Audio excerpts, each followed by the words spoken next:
शांति। आज 9 मई 2022 की बाबा की साकार मुरली है। मुरली के महावाक्य हैं, मीठे बच्चे, जिस बाप को तुमने आधा कल्प याद किया, अब उसका फरमान मिलता है तो उसे पालन करो, इससे तुम्हारी चढ़ती कला हो जाएगी। प्रश्न है, तुम बच्चों को अपनी नेचर क्योर आपे ही करनी है, कैसे? उत्तर है, एक बाप की याद में रहने और यज्ञ की प्यार से सेवा करने से नेचर क्योर हो जाती है, क्योंकि याद से आत्मा निरोगी बनती है और सेवा से अपार खुशी रहती है। तो जो याद और सेवा में बिजी रहते हैं, उनकी नेचर क्योर होती रहती है। गीत है, तूने रात गवाई सोई के। ओम शांति। बच्चों ने गीत सुना, मालाएं फेरते फेरते युग बीते। कितने युग? 2 युग। सतयुग त्रेता में तो कोई भी माला नहीं फेरते हैं। कोई की भी बुद्धि में यह नहीं है कि हम ऊंचे जाते हैं फिर नीचे आते हैं। हमारी अब चढ़ती कला होती है। हमारी अर्थात भारत की जितनी भारतवासियों की चढ़ती कला और उतरती कला होती है, उतना और कोई की भी नहीं। भारत ही श्रेष्ठाचारी और भ्रष्टाचारी बनता है। भारत ही निर्विकारी, भारत ही विकारी और खंडों व धर्मों से इतना ताल्लुक नहीं है। वह कोई हेवन में नहीं आते हैं। भारतवासियों के ही चित्र हैं, बरोबर राज्य करते थे। तो बाप समझाते हैं, तुम्हारी अब चढ़ती कला है, जिसका हाथ पकड़ा है वह तुमको साथ ले जाएंगे। हम भारतवासियों की ही चढ़ती कला है। मुक्ति में जाकर फिर जीवन मुक्ति में आएंगे। आधा कल्प देवी देवता धर्म का राज्य चलता है। 21 पीढ़ी चढ़ते हैं, फिर उतरती कला हो जाती हैं। कहते हैं, चढ़ती कला तेरे भाने सर्व का भला। अब सर्व का भला होता है ना, परंतु चढ़ती कला और उतरती कला में तुम आते हो।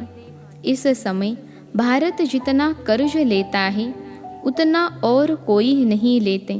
बच्चे जानते हैं, हमारा भारत सोने की चिड़िया था, बहुत साहूकार थे। अभी भारत की उतरती कला पूरी होती है। विद्वान आदि तो समझते हैं, कलयुग की आयु अजून 40,000 वर्ष चलनी है। बिल्कुल ही घोर अंधियारे में है। समझाना भी बड़ी युक्ति से है, नहीं तो भगत लोग चमक जाते हैं। पहले पहले तो परिचय 2 बाप का देना है। भगवानु वाच है कि गीता सबका माई बाप है। वर्षा गीता से मिलता है, बाकी सब हैं उनके बच्चे। बच्चों से वर्षा मिल न सके। तुम बच्चों को गीता से वर्षा मिल रहा है ना। गीता माता का फिर पिता भी है। बाइबल आदि कोई को भी माता नहीं कहेंगे। तो पहले पहले पूछना ही यह है कि परमपिता परमात्मा से तुम्हारा क्या ताल्लुक है। सभी का बाप एक है ना। सभी आत्माएं भाई भाई है ना। एक बाप के बच्चे। बाप मनुष्य सृष्टि रचते हैं प्रजापिता ब्रह्मा द्वारा। तो फिर तुम आपस में भाई बहन हो जाते हो तो ज़रूर पवित्र रहते होंगे। पतित पावन बाप ही आकर तुमको पावन बनाते हैं युक्ति से। बच्चे जानते हैं, पवित्र बनेंगे तो पवित्र दुनिया के मालिक बनेंगे। बहुत भारी आमदनी है। कौन ऐसा होगा जो 21 जन्म की बादशाही लेने के लिए पवित्र नहीं बनेगा? और फिर श्रीमत भी मिलती है। जिस बाप को आधा कल्प याद किया है, उनका फरमान तुम नहीं मानेंगे, उनके फरमान पर नहीं चलेंगे तो तुम पाप आत्मा बन जाएंगे। यह दुनिया ही पाप आत्माओं की है। राम राज्य पुण्य आत्माओं की दुनिया थी। अब रावण राज्य पाप आत्माओं की दुनिया है। अभी तुम बच्चों की चढ़ती कला है, तुम विश्व के मालिक बनते हो। कैसे गुप्त बैठे हो, सिर्फ बाप को याद करना है। माला आदि फेरने की कोई बात नहीं, बाप को याद करते तुम काम करो।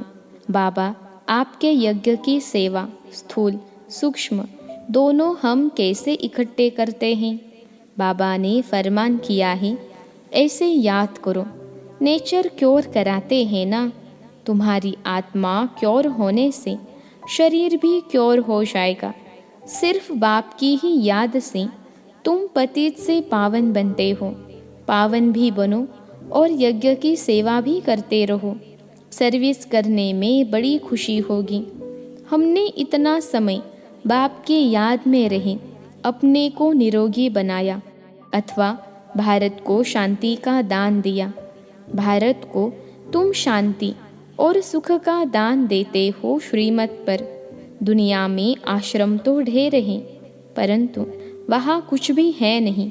उनको यह पता नहीं कि 21 पीढ़ी स्वर्ग का राज्य कैसे मिलता है। तुम अभी राज्यों की पढ़ाई करते हो। वो लोग भी कहते रहते हैं कि गॉड फादर आ गया है, कहा है ज़रूर, सो तो ज़रूर होगा ना। विनाश के लिए बॉम्ब्स भी निकल चुके हैं। ज़रूर बाप ही हेवन की स्थापना, हेल का विनाश कराते होंगे। यह तो नर्क है ना। कितनी लड़ाई मारा मारी आदि हैं, बहुत डर हैं। बच्चों को कैसे भगाकर ले जाते हैं, कितने उपद्रव होते हैं। अभी तुम जानते हो कि यह दुनिया बदल रही है। कलयुग बदल फिर सतयुग हो रहा है। हम सतयुग की स्थापना में बाबा के मददगार हैं। ब्राह्मण ही मददगार होते हैं। प्रजापिता ब्रह्मा से ब्राह्मण पैदा होते हैं। वह है कुख वंशावली, तुम हो मुख वंशावली। वह ब्रह्मा के संतान तो हो न सके, तुमको एडॉप्ट किया जाता है। तुम ब्राह्मण हो, ब्रह्मा की औलाद। प्रजापिता ब्रह्मा तो संगम पर ही हो सकता है। ब्राह्मण सो फिर देवी देवता बनते हैं। तुम उन ब्राह्मणों को भी समझा सकते हो कि तुम कुख वंशावली हो। कहते हो ब्राह्मण देवी देवताय नमः।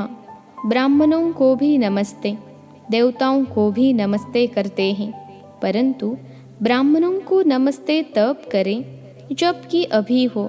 समझते हैं यह ब्राह्मण लोग हैं, तन मन धन से बाबा के श्रीमत पर चलते हैं। वह ब्राह्मण जिस्मानी यात्रा पर ले जाते हैं। यह तुम्हारी है रूहानी यात्रा। तुम्हारी यात्रा कितनी मीठी है। वह जिस्मानी यात्राएं तो ढेर हैं, गुरु लोग भी ढेर हैं। सबको गुरु कह देते। अभी तुम बच्चे जानते हो, हम मीठे शिव बाबा की मत पर चल उनसे वर्षा ले रहे हैं। ब्रह्मा द्वारा वर्षा शिव बाबा से लेते हैं। तुम यहाँ आते हो तो फट से पूछता हूँ, किसके पास आए हो। बुद्धि में है यह शिव बाबा का लोन लिया हुआ रथ है। हम उनके पास जाते हैं। सगाई ब्राह्मण लोग कराते हैं, परंतु कनेक्शन सजनी साजन का आपस में होता है, न कि सगाई कराने वाले ब्राह्मण से।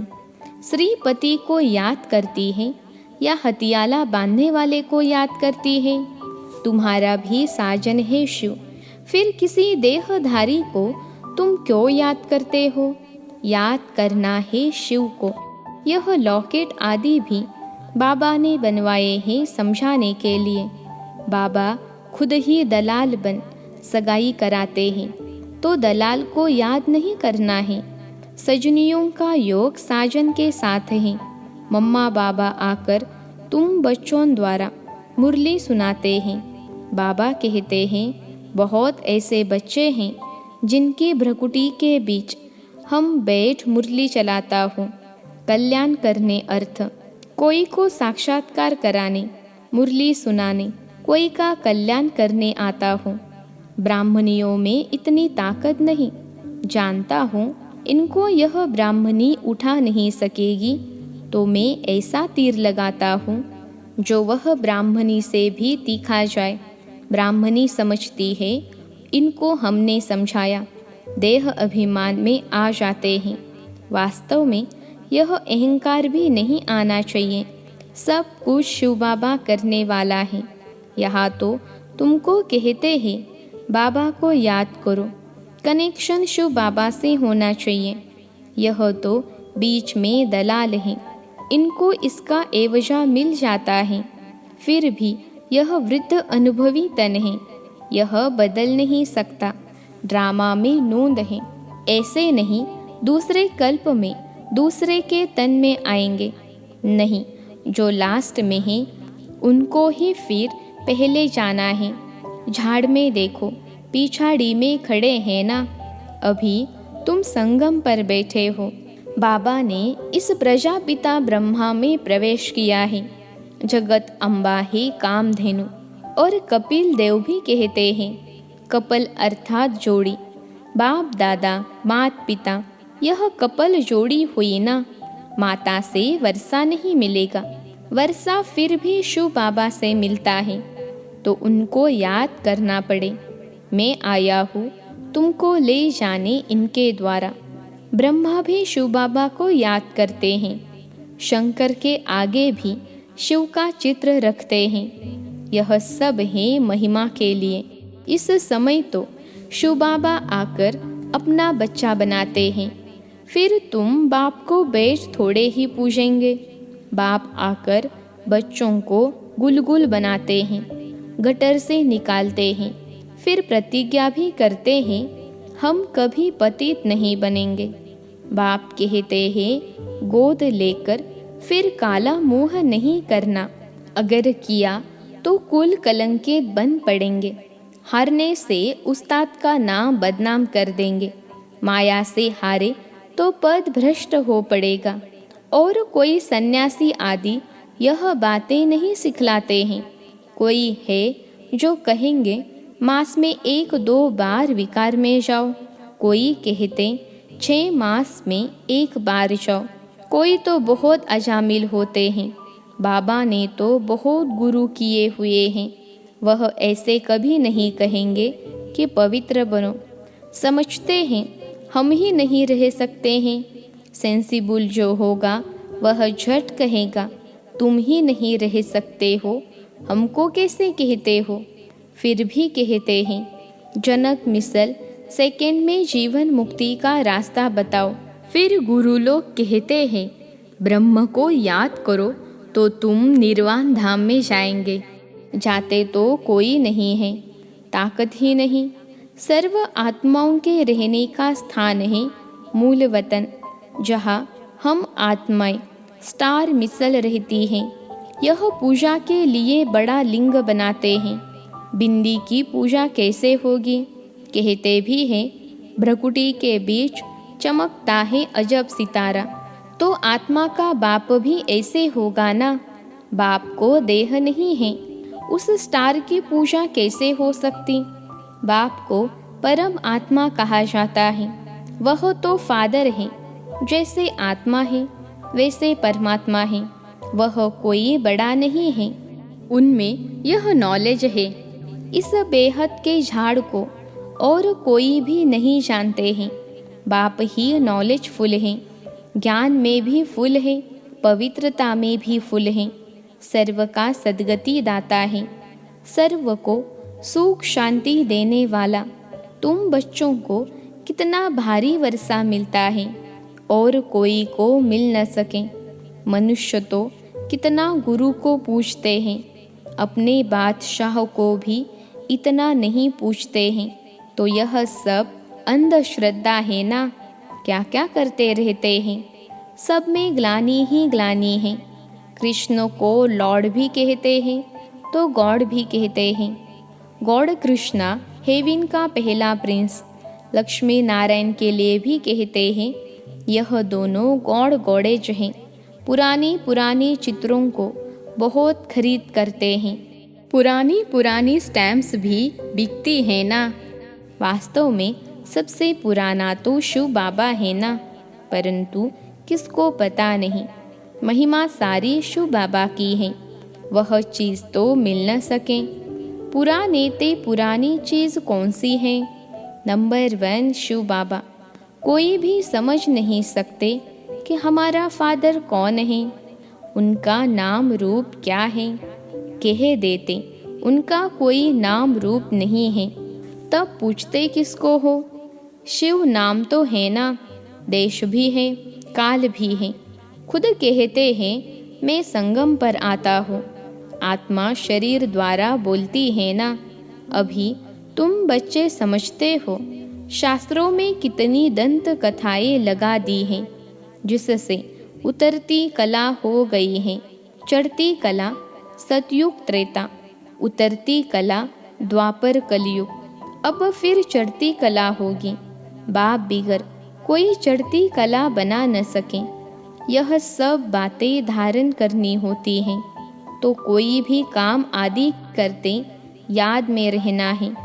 जैसे श्रीनाथ द्वारे में मुंह को कपड़ा बांध काम करते हैं, श्रीनाथ कृष्ण को कहते हैं। श्रीनाथ का भोजन बनता है ना। शिव बाबा तो भोजन आदि नहीं खाते हैं। तुम पवित्र भोजन बनाते हो तो याद में रहे बनाना चाहिए, तो उससे बल मिलेगा।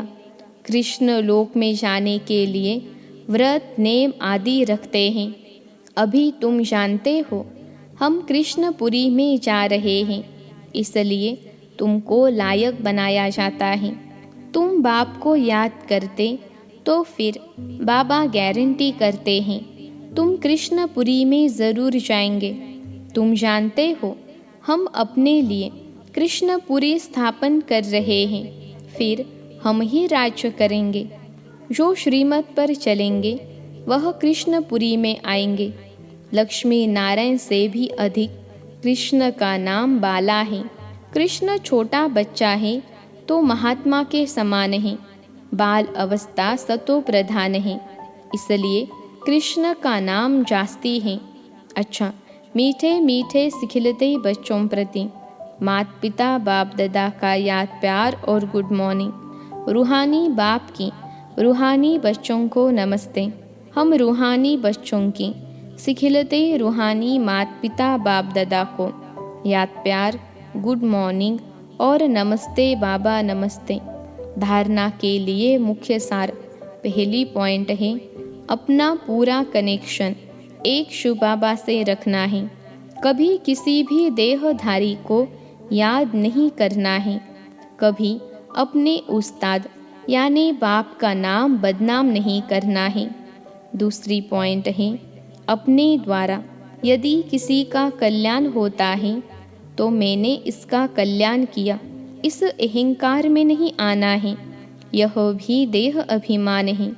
कराने वाले बाप को याद करना है। आज का वरदान है अमृत वेले 3 बिंदियों का तिलक लगाने वाले क्यों क्या की हलचल से मुक्त अचल अडोल भव। अमृत वेले 3 बिंदियों का तिलक लगाने वाले क्यों क्या की हलचल से मुक्त अचल अडोल भव। विश्लेषण है बाप दादा सदा कहते हैं कि रोज अमृत वेले 3 बिंदियों का तिलक लगाओ। आप भी बिंदी, बाप भी बिंदी, और जो हो गया जो हो रहा है नथिंग न्यू, तो फुल स्टॉप भी बिंदी। यह 3 बिंदी का तिलक लगाना अर्थात स्मृति में रहना, फिर सारा दिन अचल अडोल रहेंगे। क्यों क्या की हलचल समाप्त हो जाएगी। जिस समय कोई बात होती है उसी समय फुल स्टॉप लगाओ। नथिंग न्यू, होना था हो रहा है। साक्षी बन देखो और आगे बढ़ते चलो। आज का स्लोगन है परिवर्तन शक्ति द्वारा व्यर्थ संकल्पों के बहाव का फोर्स समाप्त कर दो तो समर्थ बन जाएंगे। परिवर्तन शक्ति द्वारा व्यर्थ संकल्पों के बहाव का फोर्स समाप्त कर दो तो समर्थ बन जाएंगे। अच्छा, ओम शांति।